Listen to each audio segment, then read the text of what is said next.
All right, I'll start letting the guests into the webinar. Uh, Welcome to Powerhouse Arena's virtual events. My name is Chris. I'm the events coordinator here, and we're hosting the launch tonight for Earth AD by Lee Nirenberg. I want to thank everyone for coming. You'll be able to ask questions through the Q&A function on your screen throughout the event, and Michael will take them at the end. You can also buy the book at powerhousebookstores.com. The link is in the event page and in the chat. Michael also signed some book plates, so we'll be able to get you signed copies by through our website. Mike will be in conversation with Mark Yagi, the director of Waterkeeper, as well as some special guests. And before we get started, I'll just introduce Mark and Michael real quickly right now. Mark Yagi is the executive director of Waterkeeper Alliance. It's the largest and fastest growing nonprofit solely focused on clean water. Mark has dedicated his entire career to environmental advocacy and has been instrumental in expanding the Waterkeeper movement around the world for nearly 20 years. Lee Nirenberg is a filmmaker and writer. He has directed several music videos and the award-winning documentary Back Issues, the Hustler magazine story. Mr. Nirenberg has contributed to national magazines and websites. Since 2006, he has worked as a scenic artist on many movies and television shows. He lives in Brooklyn, New York with his wife and 2 children. I'll hand it over now. So, Mark, do you want to introduce Rebecca and Mitch, or should they could probably introduce themselves better, right? Yeah, absolutely. I mean, I wanted to say thank you to Chris and everyone at Powerhouse Books for hosting us tonight, and thank you, Michael, for Earth AD, which is an amazing oral history of 2 Superfund sites and how money, power, and influence dictate who gets stuck with the worst environmental contamination. And thank you, Rebecca and Mitch, for their stories and their leadership in communities that are fighting back against this toxic poisoning. So, well, yeah, as you say, Rebecca and Mitch are probably best at introducing themselves. So, Rebecca, would you like to introduce yourself? Well, sure. I'm Rebecca Jim, and I'm the Tar Creek Keeper with the Waterkeeper Alliance, but I'm also a member of the Cherokee Nation. And in this corner of Oklahoma, I'm proudly living now on a reservation. And as of 2 weeks ago, the Supreme Court basically gave us back our reservation. So I'm sitting on it right now, and I'm not gonna leave it. But I work at a site that's 30 miles away, and the site is one of the most polluted sites in the country, and famous for it in its own little way. And so it has a first name and a last name and a Superfund site. So it's Tar Creek. It's named after my creek, which I don't own, but I want to make better. And this, I'm glad to be part of this project because it's a story, and I don't know. No one else has figured out how to tell this story better than the people that lived it. And I think Michael was able to find us and somehow allow us to tell that story. And somehow or other, he wove it together. So that's who I am, and I'm glad to be part of the evening. Excellent. Thank you, Rebecca. And Mitch, how about you? I'm Mitch Waxman. I'm the historian with Newtown Creek Alliance. I'm also a board member over there.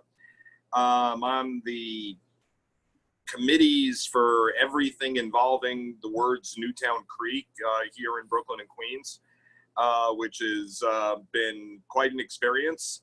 Newtown Creek is a 3.8 mile long industrial tributary of the East River, which visits both Brooklyn and Queens. It's the birthplace of Mobil Oil. It's been an absolute honor and privilege to try and tell its story, which seems to be unknown to the vast amount of New Yorkers. It's this thing is the dead bang belly button in New York City, and like people don't even know it's there. And it's an amazing place. And Michael, like I have to really describe. I've been having this very emotional experience as I've been reading the book. It's almost like you've interviewed all my friends. It's like we're all you really got deep into the community, and you found very important people to talk to. I just want to congratulate you. That was really Thank you. Great deep diving. Thank you. Thank you all. I mean, it was hard as hell because a lot of people are hard to find. A lot of people don't want to talk to you. Oftentimes I find if you meet one person, they'll introduce you to another person. Like I've known Mark for a few years now, and he was key in helping me figure this out early on, helping me figure out which sites. I wanted to do Newtown Creek first because I lived there for like 11 years or something like that. I lived in Greenpoint for a number of years. So I knew about it, but I didn't know about it. And then I read Jeff Cobb's book about it, and I got super into it. But Jeff's a great writer. Yeah. There's a party going on over here that just sort of broke out right around when I was going to call you. So there might be a little ambient city noise. As if that's not the party you started for us doing this book call tonight. Come on, I know. To make it look like I'm a real popular social guy. Tar Creek was very difficult because Rebecca was one of the first people I met, because if you want to learn about that place, she's the first person you meet generally. She's the face of it with the conference and everything. Thank you. Yeah, absolutely. Michael, I was wondering if you could continue on with that, like sort of just open things up a little bit by telling us a bit about what the book's about, and if you'll permit me a compound question, since we're not in a court of law. Of course. How'd you get the idea to write the book and then narrow it down to Tar Creek and Newtown Creek? We're starting to allude to that now, I guess. Out of all the Superfund sites, I'm guessing not just both of them have Creek in their name. There's something else behind that. So what if you just open that up a little bit more, and then maybe we could sort of segue into having a discussion about Tar Creek and then Newtown Creek a little bit, and then come back to both of them if that works. It was kind of a very gradual experience. I did some documentary work, and I always liked oral history as a format in books, but usually it's like about music or movies or about the entertainment industry. And I like that stuff, but you rarely, aside from like stuff like Voices of Chernobyl, you rarely see it approached from about a serious subject. And I never really felt like a writer, I always felt good at pastiche, at collage, taking other people's words. And I like the sort of the firsthand account of that. You do have a lot of sway as an editor, but you're not the person saying the words. So that is attractive to me. And that was the reason I always wanted to do one. And I've known years, and I used to review books a while, and it just was the right time to do something with them. And I knew I wanted to do something about the environment. I had started a blog about the environment, just interviewing people like Mark and people like Kay Kiker in Alabama. These are like really great, sort of all these great people who've been fighting the fight. And I got really interested in this stuff. And then I was like, I'm going to do this. Originally, it was going to be 3 sites. And I wanted to do a site in the Midwest. I wanted to do something in the middle. I was going to do, I think the one I was going to do was Foxconn dumping into the Great Lakes was one I was going to do. But by the time I started on Tar Creek and really got in the weeds on that place is so complicated. When you get into the buyouts, you get into the place sinking, you get into all of those things that we're going to discuss. I didn't have time to do a 3rd site. When you're doing a book, there's certain deadlines you have to meet. So, which was good for me because I work better that way. I focused better. And those 2 sites narrowed. Some of it was a conversation you and I had, Mark, about these sites. I remember surveying you, and a number of other people I knew who know about these things. What do you think of the sites that more people should know about? What sites are underrated? Because anyone, you happen to know a lot about like things like Chernobyl and all these other places that are pretty well covered. I don't think Tar Creek or Newtown Creek are particularly well covered. There's great journalism around it, but nothing at length. Right. Well, what, can we talk a little bit about Tar Creek and we can bring Rebecca into some of that? And I also wanted to just mention that we do have Q&A. So if any of the attendees want to submit questions, we can try to get some time for those. There is already a question about how many millions of people live near toxic waste sites today. I don't know if any of you know the answer to that. I will say I do not. The only answer I know is too many. But if anybody has an actual number that we could share with the attendee that asked the question, I'm all ears. I hope someone brings it up in the chat. I don't know. I don't know. There's a lot. I would postulate that it's fairly incalculable because we don't know where all the toxins are yet. Right. You know, it's one of the things that's come up in Newtown Creek since you wrote the book, has been some science has emerged that says that the East River is depositing more PCBs into Newtown Creek than Newtown Creek, is in the sediment beds, which then opens up the question of, is the East River a future Superfund site? You know what I mean? And given the size of that waterway, is Long Island Sound a future? Is all of New York Harbor a future? You know what I mean? It's an impossible thing to answer because we know that the individual tributaries all around the harbor, have this situation or that situation, but we're not talking yet about the big connectors. Like there's a community on the Hudson that's beginning to coalesce around this, but we don't have that at Down Harbor. Right.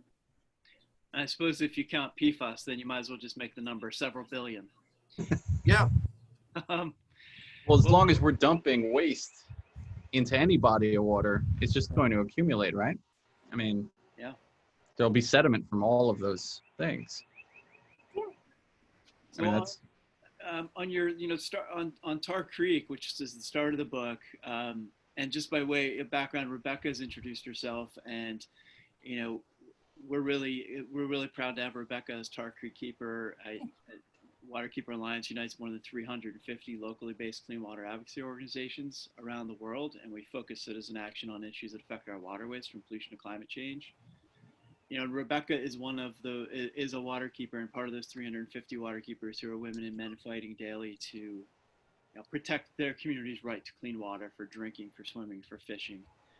And Rebecca, with respect to Tar Creek, I'm not sure how long I've known you. I've known you for quite a while because I know, I've known Earl Hatley, who you work with for at least, I would say, 15 years. Earl's our Grand River keeper in Oklahoma.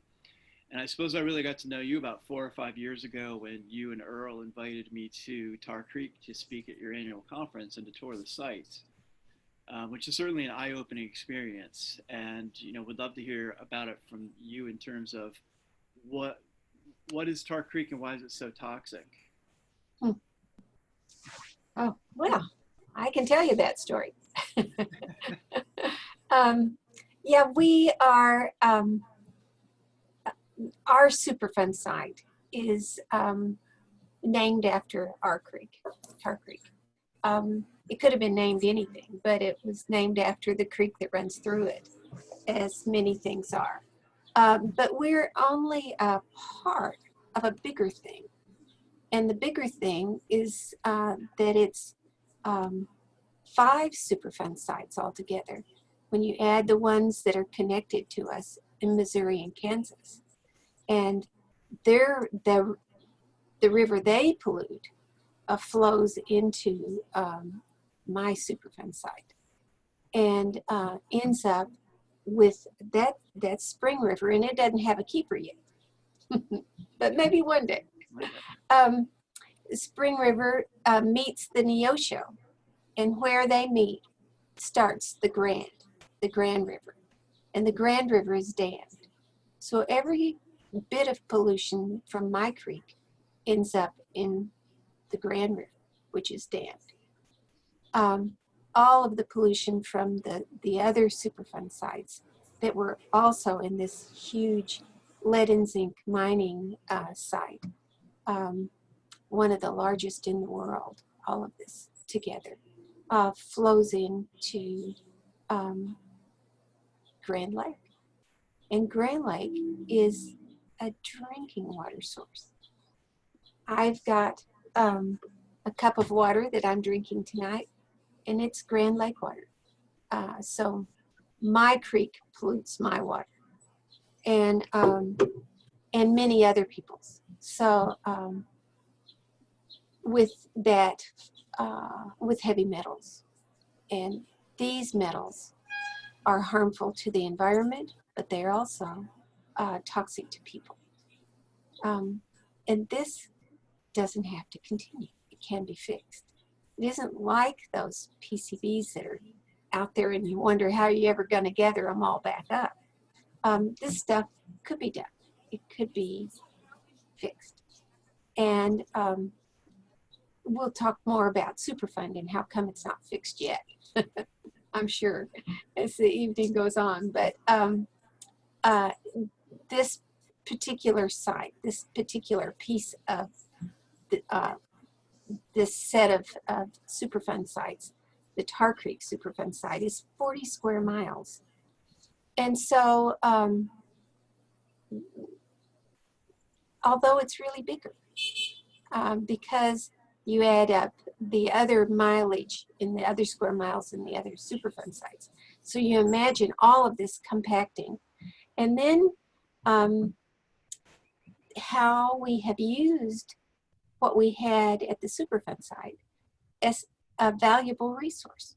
So we got lead and zinc out of the ground, we ground it up, and we left the waste on top of the ground, which is a whole nother story about how come it's left on laying around like that, and whose land it was that it got laid on, and how come you could leave it there and just walk away.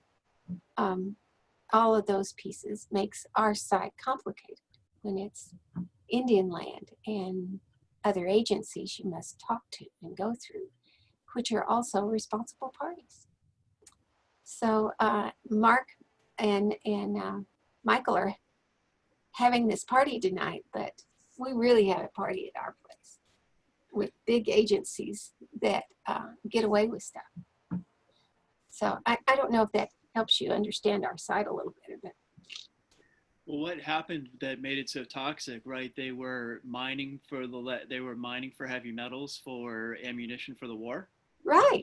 We got to win them, both wars. We're very proud of that. You got to be proud of something, right? We're OU, we're #1 Superfund site. We've got lots of things to be proud of, and winning wars, that's pretty cool.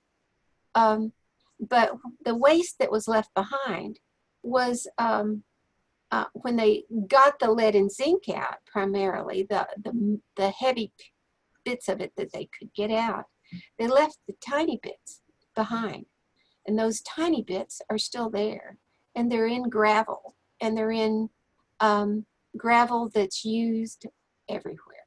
So when you live in a place, you use what you've got, and so that gravel was put on every dirt road. And all of that gravel is loaded with lead and zinc. It's also loaded with arsenic and manganese and some other things that harm people, like cadmium. And so you run over that dirt road enough, it becomes dirt, and it becomes airborne, and you breathe it, and it becomes a toxic legacy throughout the county. Mm-hmm. It was everything from the paint that they used there, the filler for the concrete. I mean, all of the infrastructure, because there was so much of this around that they put in the cement, they put in everything. So every structure in the tri-state mining region built around that time that crumbles becomes toxic lead poisoning. Right. So that's every sidewalk. It's just like once I wrap my head around that, because you go there, I mean, I've made these slides, but I can't figure out how to share my screen. But like, there's mountains. There's to this day, there's still like mountains. Like the epidemiologist Howard, who said something like, "I didn't know you had mountains here," and then you said to him, "Those aren't mountains; those are chat piles." Yeah, And we misnamed them. We called them piles, like a cow pile, you know? And how silly was that? We could have called them mountains and people would have known a long time ago that we had a really big problem, but we misnamed them. Yeah. Yeah. Yeah. And Howard was there to visit early enough that I think he actually saw people playing on them. So they were a recreation site. My mother played on them when she was 14. You would get a car hood and you could drag that car hood to the top of the chat pile that's 5 stories high. How high are you? Michael? I'm on the second floor. Okay, well, imagine So I'm nowhere near the top of where a chat pile is. Right. And so they would pull those hoods, car hoods up, and then they would slide down them. And it was a great hoot, until one of them opened up and you fell into a sinkhole, a mine shaft that opens up, and you break your neck, which happens a lot. Yeah, that's a whole other thing. Whole other part of that. So right.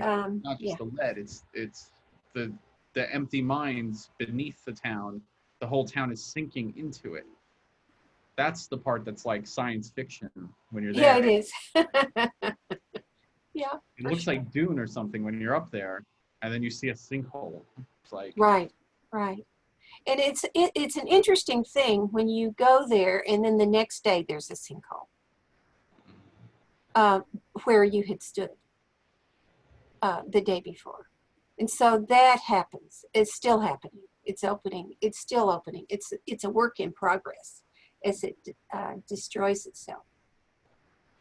Yeah. Yeah, I remember seeing those mountains of lead, Jet, and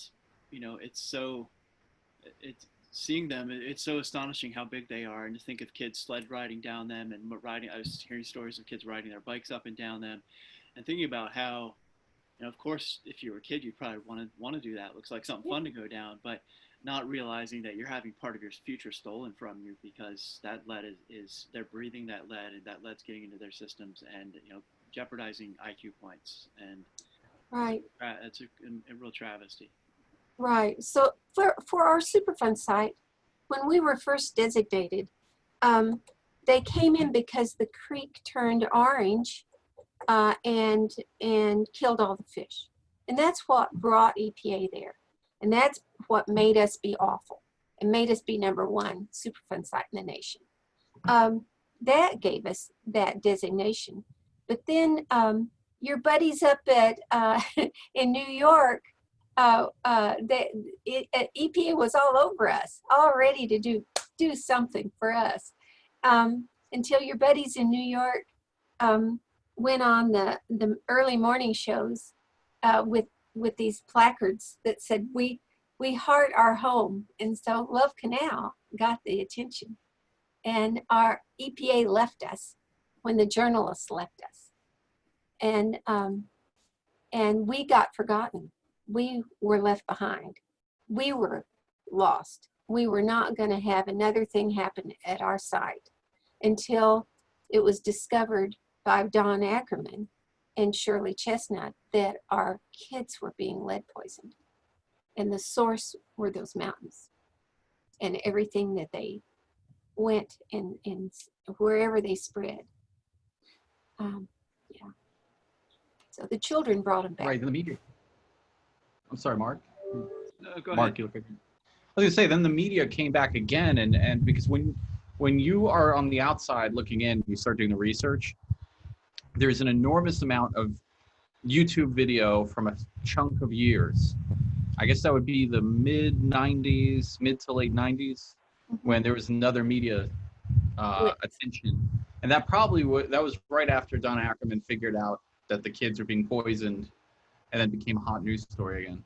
Mm-hmm. There were like 2 points where it became national news.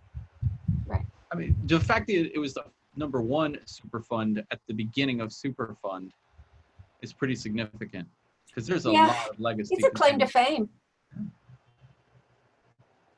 There's a question from one of the attendees about how much of the Tar Creek area is still contaminated, which I think is a good sort of segue into like a little discussion about the sort of endless multi-decade cleanup, the problems with the cleanup. There was some fraud and FBI involved, right? And what the current remediation looks like. So I wonder if you and Michael could talk a little bit about that.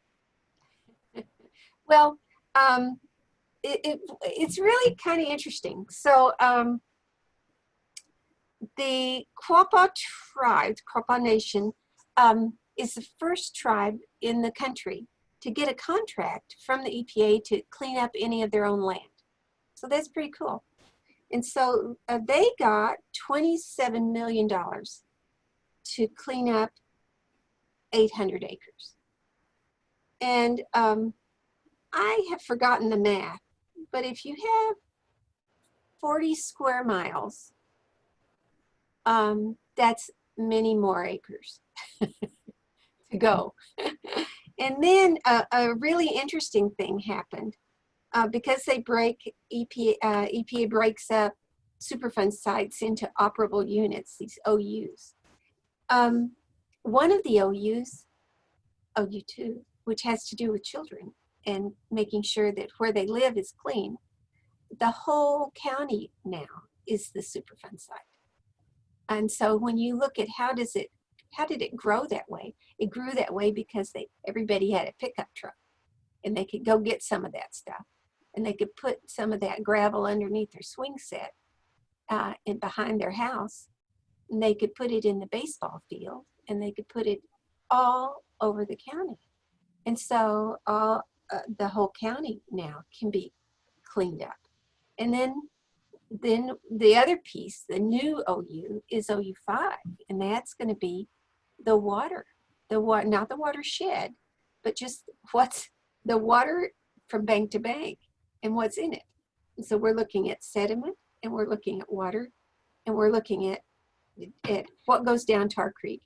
And we're saying, as far as those contaminants come to reside, so we're following that stuff down to that drinking water, and we think the other thing that's our Superfund site. Well, the other thing to answer the question even more is that there was all those operable units that the EPA does were attempts to clean up. I mean, Newtown Creek has its operable units as well, for the different oil refineries. It's just how they do it, because they have to break it up into smaller projects. But the problem was they couldn't do it. And so eventually the tribe became the contractors because the EPA was doing such a terrible job, and they hired a corrupt contractor who was not even doing the job. They were making things worse, just spreading dirt around, collecting money from the EPA, and not doing any real remediation. So there's that. Yeah, there was the fraud. Yeah. And but the fraud goes on and on. The fraud goes, I mean, just to put a pin in that for a moment, the town eventually gets bought out by the federal government after decades for this. And they were spending so much money to clean the place up, and it wasn't getting done. So then the people were just like, we've had it. How about you just buy us out, because you're spending more money on my property than what it's worth. So then they do this buyout, but then they hire a local group to do the buyout, which starts hiring their friends to do more corrupt contracting to do the demolition, do the buyout and everything. And that's where I got lost in the weeds. And that's what took so long with the book, because that's a very complicated thing. I couldn't wrap my head around it between the EPA speak and the buyout committee. Right. So that's where we're at now today, is because the town is bought out, the tribe is remediating it, and the EPA is giving the tribe money as a contractor. Is that right, Rebecca? Yes. And so the buyout happened because of subsidence, the fact that the whole place could cave in. And we found that out because Inhofe kept hearing these people saying, this place could cave in anytime, and he did not believe it. And so he allowed a study to be done, and the study did show, hey, this place could go anytime. And individual properties were evaluated, their subsidence risk, and the people finally saw that they were in danger. Yeah, and then even then, many of them wouldn't have taken a buyout, but the town got hit by a tornado, and the tornado wiped out a bunch of houses, and it also gave the fear of God to everybody else, saying, well, maybe this is a sign, maybe we should get out of here. The tornado. And then they were not treated well with the buyout. As they're appraising the houses, a tornado comes and wipes them out. Yeah. And Ed Kahili told me the story because he was talking to Inhofe at the time, trying to figure this thing out behind the scenes. And he told me that people were coming up to him, what do I do now? And then Right. they figured it out with aerial photos, is how they finished appraising the houses for the buyout. Now, how many people live there today? Something like 11 houses? There were 7 families for a while. Yeah, and I'm not sure how many total people. Yeah, but the tribe still operates some work. They still work there. They have building where they work. The Superfund workers work out of a building right there on the side. The county barn is still there, and they operate out of there. But the biggest thing ever is the Christmas parade. Is the what? The Christmas parade. Oh, yeah. Yeah. That reason was why, one of the reasons I chose the site, because it contrasts what we have in Greenpoint and Long Island City is the hyper gentrification. Like on one hand, you have a town that's bought out and it's a ghost town today. And on the other hand, you have multi-billion-dollar real estate. That's fascinating to me, how you have two very similar kinds of things, and one, they just make it work because the money makes it work and the money goes there, which we'll get to, and the other just wash their hands of it. Yeah, they like to walk away from us anyway. So, Yeah. and when you're in the corner of a state, at the corner of an EPA region, and you have poverty, and you have Native people, Hispanic people, and poor whites, you don't have a lot of pull. And that's the other thing that's happening. That corner of our country, that piece of our real estate is about to get majorly flooded by our senator. And so he put an amendment in the National Defense Authorization Act to basically allow that, remember that marvelous lake we drink out of, to make it deeper. And to make it deeper would make where Tar Creek runs through, it'll make it possible for that area to get flooded more often and higher, more disaster coming. So that's our guy. Mark, there's a fact check from Earl Hatley here. Yeah. Good. Yeah. Let's see.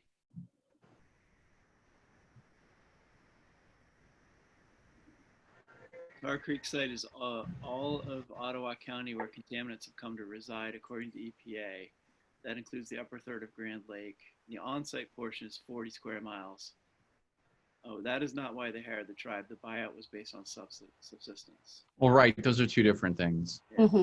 guys get together. That's why Inhofe agreed to the buyout. It wasn't because of the contamination. He went along with it because the town was sinking, and he knew it would make him look bad if people died. If people literally got swallowed by the earth. That's what it took. Yeah. Well, Not Mike, lead. No, not lead poisoning. That didn't do it. But it did get, the first buyout was because The of local money, not the federal one. It was say, the Mark? state money helped get some families out early on. Yeah. I know that you mentioned the extreme difference between Tar Creek and Newtown Creek, and I know we want to spend a little bit of time on Newtown Creek, so I wonder if we should pivot over to there for a little bit and then come back together.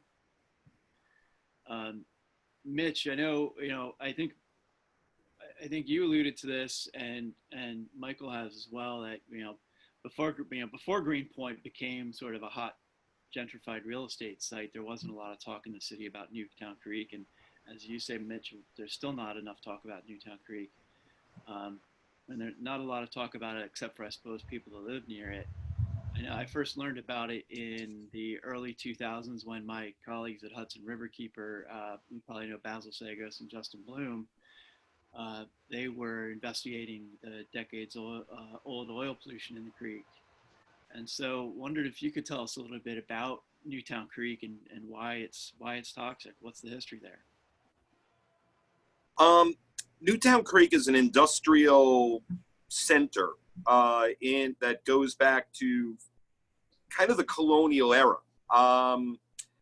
The natural waterway that was there was chipped away at, canalized. By about the time of the Civil War, you had early manufactured gas plants, early petroleum refineries, and a lot of rendering plants. People who were engaged in the carriage trade, which is something modern New Yorkers aren't familiar with, but the material you would rub into a horse's hooves to keep them healthy on the cobblestones was called neat oil, and that you arrived at it by bringing the bones of ruminants to a rendering plant and letting them dry out in the sun and then boiling them in horror open copper kettles. The industries that were around the creek were of that type. There were night soil and offal yards. Things were pretty grim as far as the businesses were there, and the communities surrounding the creek were largely the lower end of the working class communities. That began to change in the 1870s when petroleum began to appear on the creek. The earliest player was a fellow named Abraham Gesner, who created a substance he called kerosene.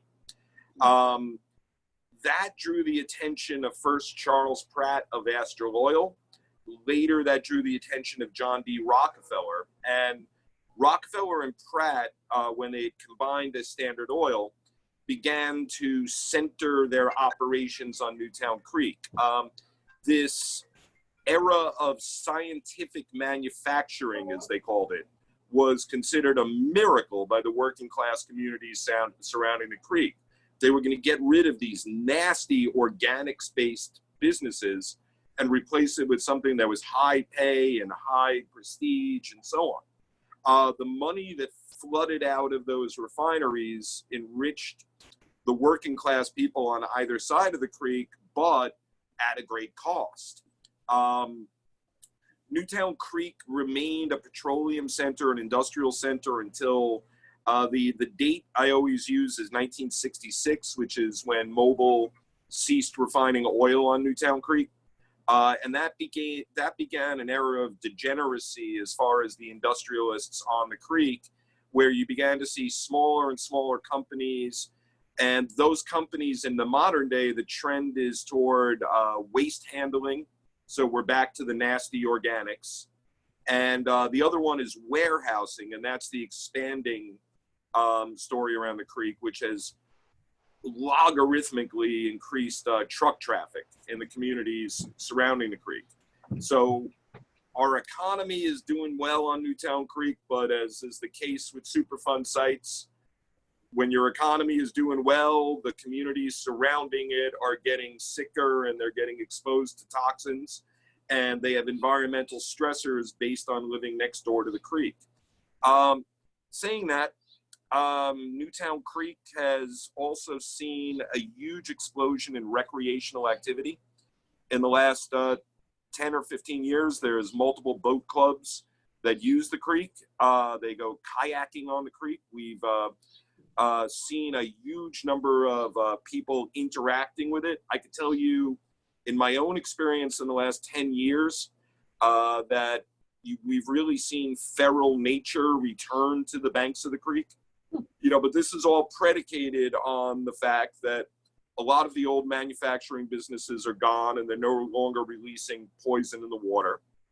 And nature's mechanisms are repairing the shorelines as best they can.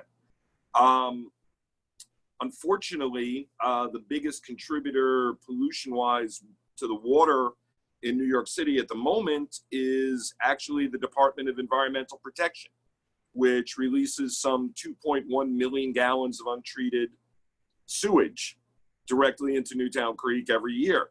And as New York City's rainfall statistics have risen over the last decade and a half, with in accordance with predictions of global warming, so too has DEP's effluent increased in terms of flowing into the creek.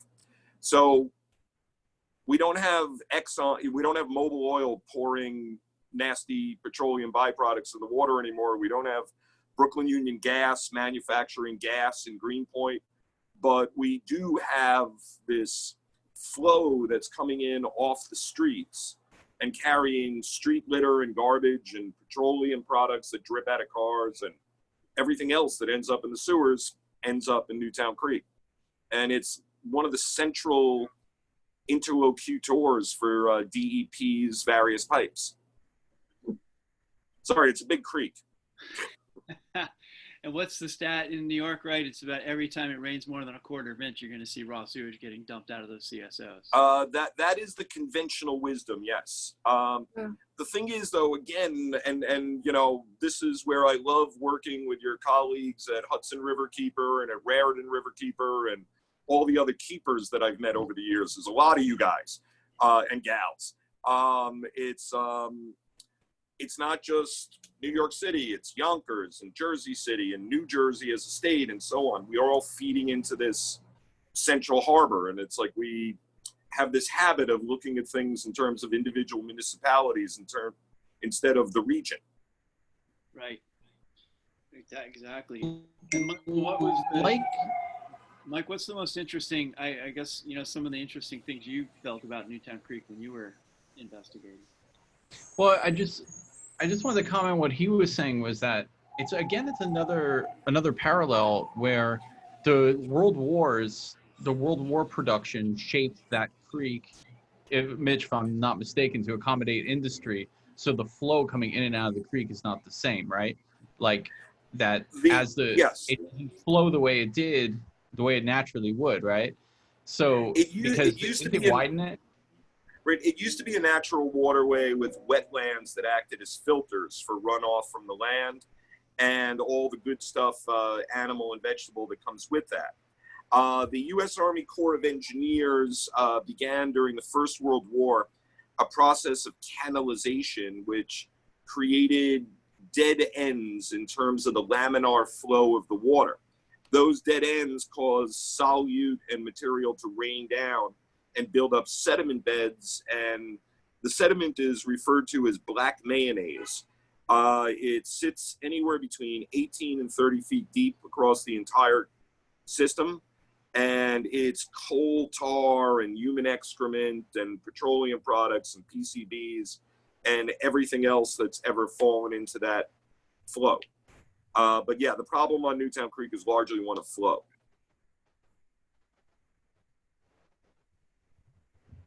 It's like the Blob. Like,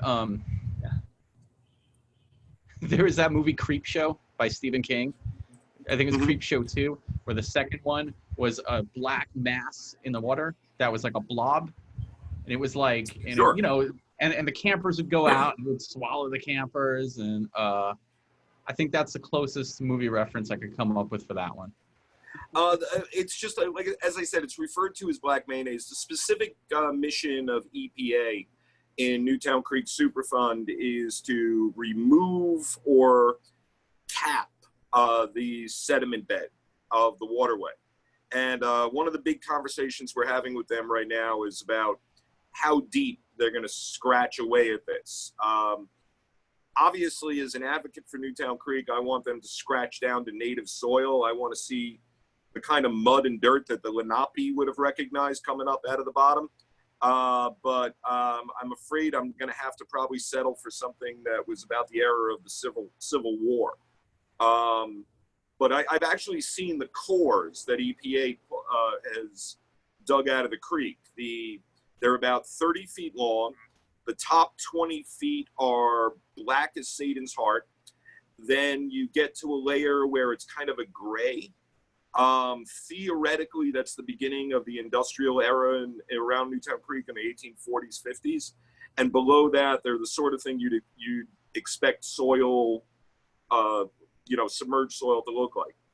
Browns with like little bits of shellfish in them. It's really interesting thing to see in real life.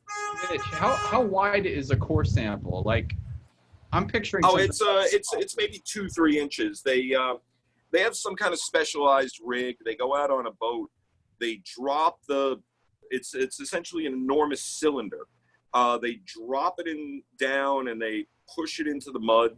They bring it back somewhere where they have a blast freezer, and then they blast freeze it, take the cylinder off, and then they cut it into chunks so they can study it under microscopes. And just to be in the room with this frozen thing, you need to wear the full germ warfare outfit. Like even the freezer they keep it in, they have the floor taped off.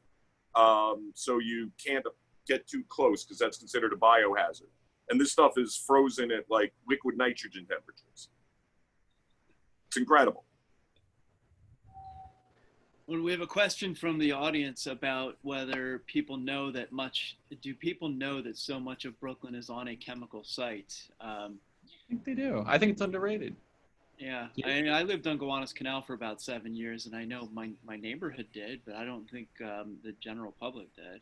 I think on average, not really. A friend of mine actually created a tool to help answer that question, and the short answer is no. But the question is, there's a website called habitatmap.org, which takes New York State DEC, Department of Environmental Conservation data, and then geofilters it through an OpenStreetMap map. So you can type in your home address on habitatmap.org, and it'll take you to your neighborhood, and it will show you any environmental issues there are around you. And pretty much wherever you are in New York City, you're going to find something. It's pretty incredible. It's interactive, and it'll show you like overlapping areas. Like if you live on top of a chemical spill on this side and then maybe an oil spill on this side, it'll show you all those things in like a layer, like an interactive layer map. It was created by the former chair of the Newtown Creek Alliance Board, Michael Heimbinder. It's a fantastic tool, and it's something we use all the time to figure out what's going on around us. One thing I want to mention in here is that Newtown Creek is only one part of the story, because you have Greenpoint is a unique mix of not just gentrification, but it's odd because there's a chemical spill called Newhart Plastics, which is, I don't know, Mitch, it's like something like 40,000 gallons of phthalates in a plume underneath that spreads out to the local park that they were going to build a school on top of. There used to be an incinerator that rained ash on the whole neighborhood. Right, a garbage incinerator. There was how many garbage transfer stations? I forget now. There are several waste transfer stations, so there are always garbage trucks. There's something like this one little Polish enclave had like, I don't know, 15 maybe? I don't know. I should have looked that up, but it was overlapping environmental disasters all being dumped in this one part of town. At one point they had a proposal for a power plant, and but the activist community is very they put a stop to it. They got loud enough and got in their face enough that they withdrew their proposal. I know you're about to say the name Irene.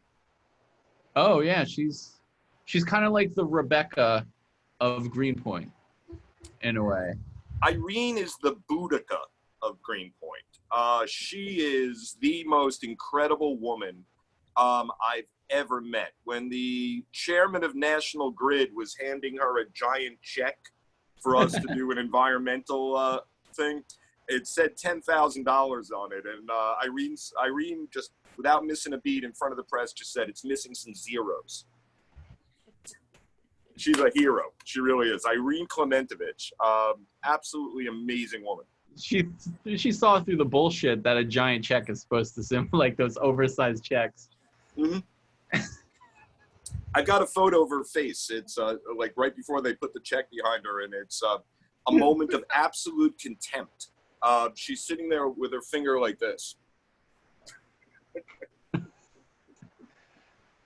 Yeah, so there's all kinds of overlapping historical contamination here, and the creek is maybe the main attraction. I don't know, because it's so big, it's so massive, and there's so much like just sheer amounts of pollution.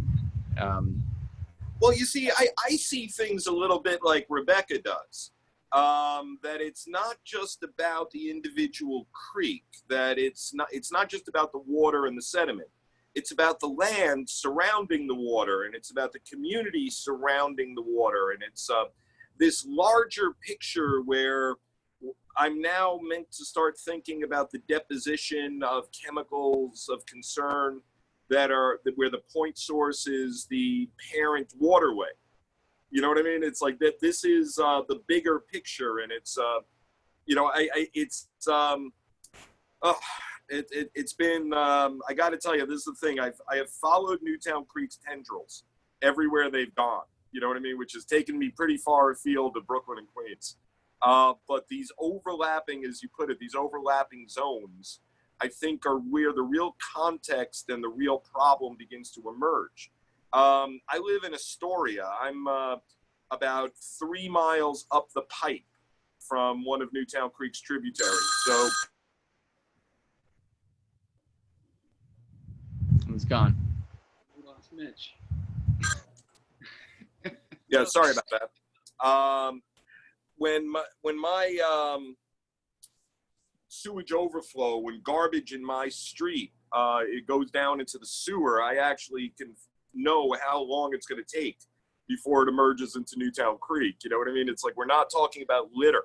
In New York City, the Department of Sanitation puts the litter baskets on the corner directly over the sewer grates. What's going to happen when it rains? You know what I mean? And that's what I see tomorrow when I'm down on the water, you know, is that same garbage is floating out of the combined sewer outfall system. Yeah, I went on a tour of river. I went with John Lipscomb on the boat, which I know you guys have done. And he points out, like, and this is something we discussed in your interview, Mitch, when you think, or maybe it was John, but it was, when you think of a pipe, you think of maybe something 3 feet, maybe 4 feet. These are 2-car garages of just space, just dumping sewer water in any amounts that just happen to collect during these rain events. Yeah, I know. These are pipes. Calling them a pipe, it's like you could literally drive a minivan into these pipes. There's one that I've got a great photo of it from the water. I was actually out with John that day, where there was a semi-tractor trailer truck parked on the street above it, and the sewer was actually bigger than the semi's trailer. That's the one in Ridgewood at the East Branch on Metropolitan Avenue. You know, where it's like it's bigger than a tractor trailer in terms of what's coming out. And this is the shallowest little dead end part of the waterway you've ever seen. What? Yeah. There's a question here. There's a question from the audience about how can I find out if my neighborhood has toxic waste issues. I want to say Mitch, you just gave a website that you can Habitat map. On Habitat map, but was it habitatmap.org? Should be .org, yeah. Okay. Good.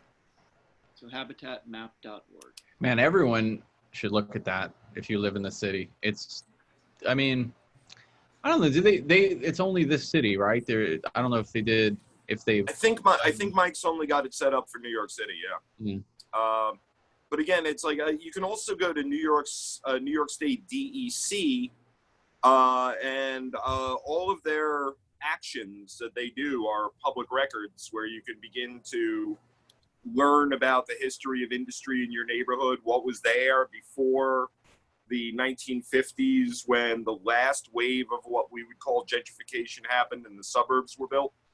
You know what I mean? Because there were a lot of factories that were out in the sticks. You know what I mean? Like, just like in Oklahoma, this is where a lot of industrialists got away with stuff that they wouldn't have been able to do under the eyes of journalism or the eyes of, close to a big city. You know what I mean? And I know I think we're starting to get close to the end of our time. So I wanted to, can we tell people the status of this? What's the state of these two sites today? Rebecca, what's today's status on Tar Creek? Well, a lot of what could happen next depends on comments that go in by August 17th. So there is, we'll have our comments posted on our website, which is leadagency.org. We should have them by tomorrow up on our website. We'd appreciate people making comments on what's going to happen. We're looking at asking EPA to redo what they're doing. We don't think they've got the plan that's going to work for us. I don't think, and we really know that they've never looked at it as a thing. They've looked at a sliver, and have failed at every sliver they've tried. So we want them to do better. We're going to ask for it in a serious way. The other thing that we need anyone to do now is to ask for Superfund to be reauthorized.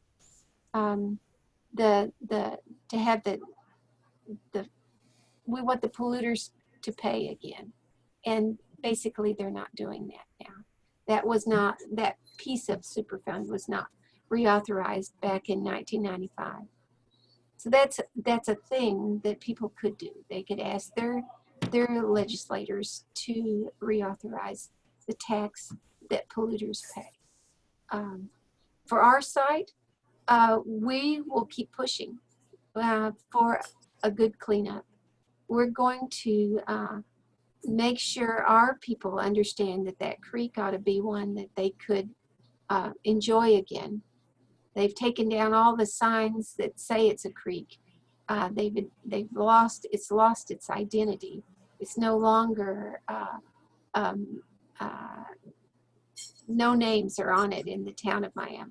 When you cross the bridge, it's not on there. There's one Tar Creek sign, and it's up way out on the highway when it's, so we need people to love it again, and they don't. I think that's what I learned from this book about Newtown Creek, is that people began to love it when they saw it getting better.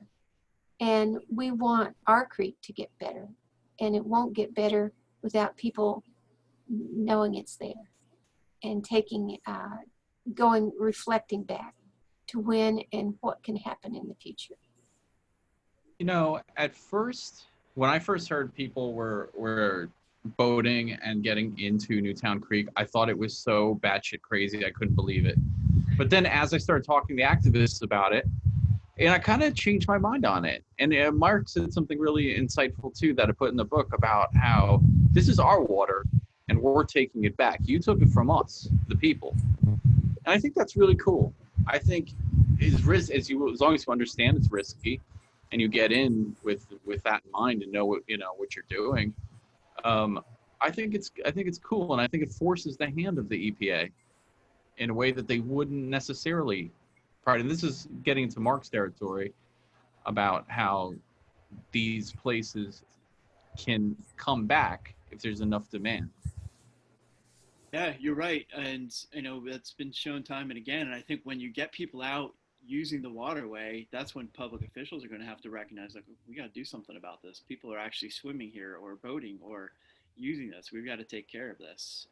And you try to force their hand, as you say.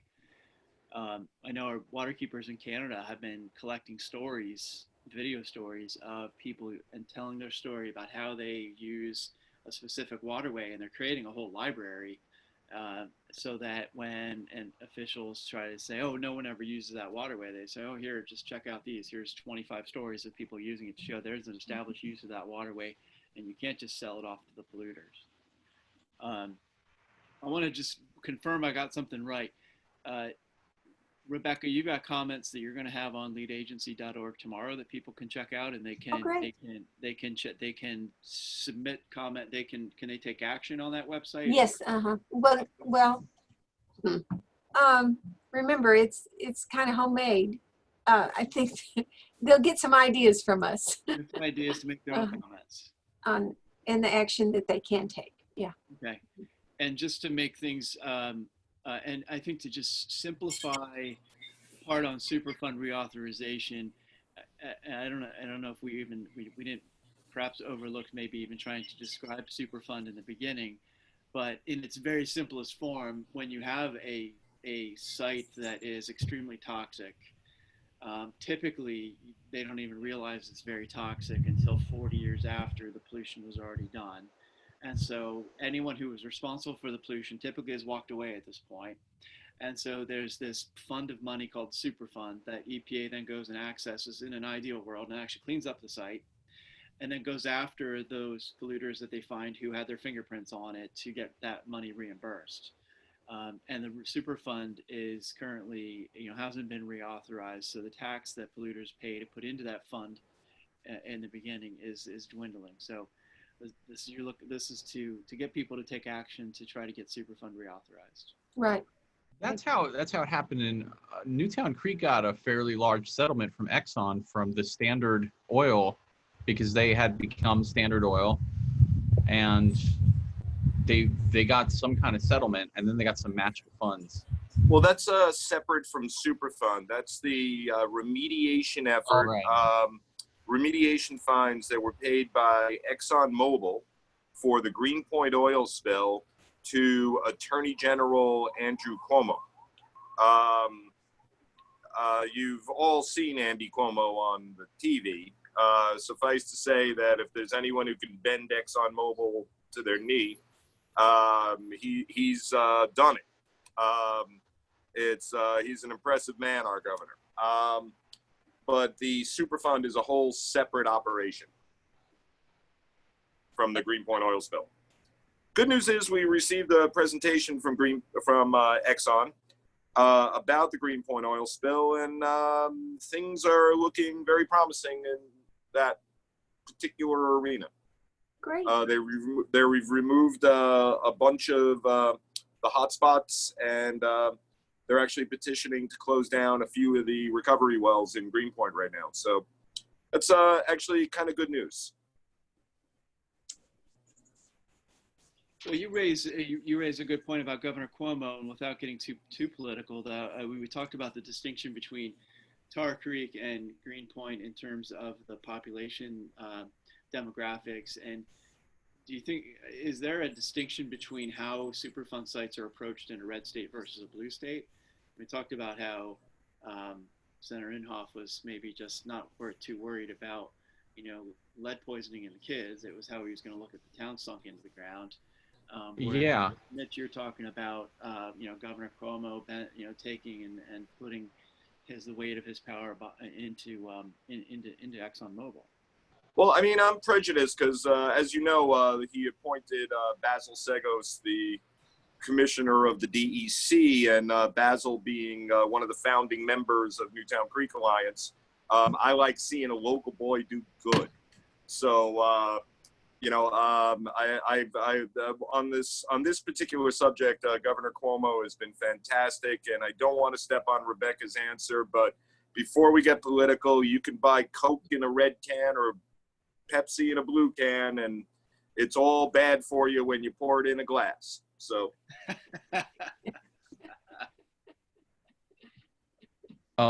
This federal government that we have now being the most openly hostile to the environmental movement is saying something. Because we've had some, but you know, what I learned throughout the book is that these things are approached differently depending where you live. I mean, if you naively just think Superfund law, you think it's a law that applies to everyone, and that no, it's not evenly handed out. It's not evenly enforced. Especially when you have, like, if you take someone very powerful like Andrew Cuomo in a very powerful state, at the time trying to really carve out his own path, trying to figure out his own political trajectory, that was one of the things he did to get to the next step. And it was very smart. And it was one of the things that worked for him. I think Eliot Spitzer, prior to him, had started on that litigation. I think it might have been with the local complaints. There were like 5 suits that they combined to become the suit that the whole Exxon thing became. But then you have like Tar Creek, where you have Republican senators who really didn't care, and they didn't even pretend to care until it just became politically too loud. And that's a lot to do with the activism and yourself and Ed and Earl and all these people who really banged the drum on this to get him to pay attention, and using the media to get attention too. Otherwise, it would still be the same. There would be no movement, and the buyout happened, and that's because of activism. And one takeaway from the book is that activism works. Right. In the long arc. It's a slow, painful, long arc, but it works. We're seeing that now across the country in issues and spheres beyond the environment. And that's important to remember, and I hope that's a takeaway people get from this book at the end, is that hang in there. It's a fucking horrible slog, but it's worth it. Yeah. Yeah. Rebecca, Dave, anything to add about the way that the politics played into your site? It's Michael still playing, you know. It's still yeah. If we had, if you're done, when you get done with Cuomo, can he come to our, you know, can we borrow him? I'll send him a tweet. We'll see what he does. Yeah, we could use him for, you know, a little while. I warn you, he's going to take credit for everything you did. But there you go. We would take him. Yeah, if we could do a lot better if we had a politician that cared about anybody. But we're in a world of hurt over here. You've had some good ones. You had Frank Keating, a Republican governor, Right. really tried to do the right thing, putting together a task force. He worked across bipartisan lines with Congressman Brad Carson, who is another great guy who really, you know, I interviewed them both, and they both had good things to say about each other.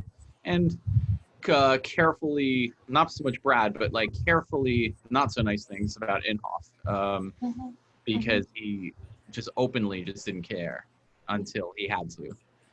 But again, I would recommend I would recommend proposing building a series of luxury apartment buildings right at the edge of that lake. That definitely shakes things loose. Well, actually, it's his big house on the lake that's gonna cause us to get flooded. So he's still looking out after himself. Yeah. Right, because Grand Lake is a vacation site, right? Right. Like Grand Lake has so. What isn't there a powerful politician who has a house on Grand Lake? Is that what you just like? It's Senator Inhofe. Oh, right. I knew that. I knew that at one time. Yeah. He's our guy, and he wants it deeper and nicer, and we're all gonna pay for it. Yeah. Man, these people just years ago, Mark said to me, the fossil fuel industry and the politicians who support it are like. Was it like the Roadrunner hanging off of the ledge, and then it's like, was it Bugs Bunny? What'd you say, like hammering the fingers while they're hanging off the ledge? Hammer harder. Right. After. Yeah. Absolutely. Yeah. Yeah, they live forever. Yeah. Yeah. Hang on. Yeah. I wanted to tell you that I really appreciated Frank Keating a lot. He Yeah, did. he's a He good did guy. speak up, and he said, "How on earth could this happen in Oklahoma? How could this be happening?" I And hope. and put a whole spin on making things happen. And Brad Carson, he's the only one that ever put an act of Congress to help us. So Yeah. and it didn't pass, but we got one. I mean, he put it out there, and so we thank them for that. I hope Frank could forgive me for beating up on the Republicans so bad throughout the book. I I have to talk to him, but like I went out of my way to make sure that like he did everything he could, and making it known in the book that he did everything Right. he could Right. possibly do as the governor. And then he handed it off to a Democratic governor that got that buyout Yeah. for those children. So it was good work. Yeah, And that can happen again. So we're hoping that will. sure. Oh, good. Thank you. I know we're over time, and I love this conversation, and so I hope people will check out leadagency.org tomorrow and submit Great. some comments. Great. Well, I'm proud of the book, and I'm really proud that Tar Creek was put in there, but I learned so much about Newtown Creek, which I had no knowledge.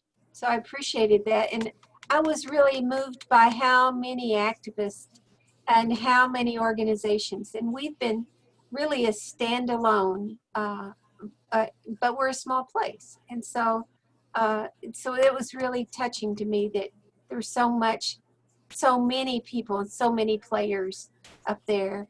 I loved seeing all the organizations listed after their names. That was pretty cool. Yeah, that's cool. Rebecca, I'm going to send one of my hippies out to you. Okay. Yeah, I got a guy in mind. His name is Gil. You guys are going to get along. Bring him on.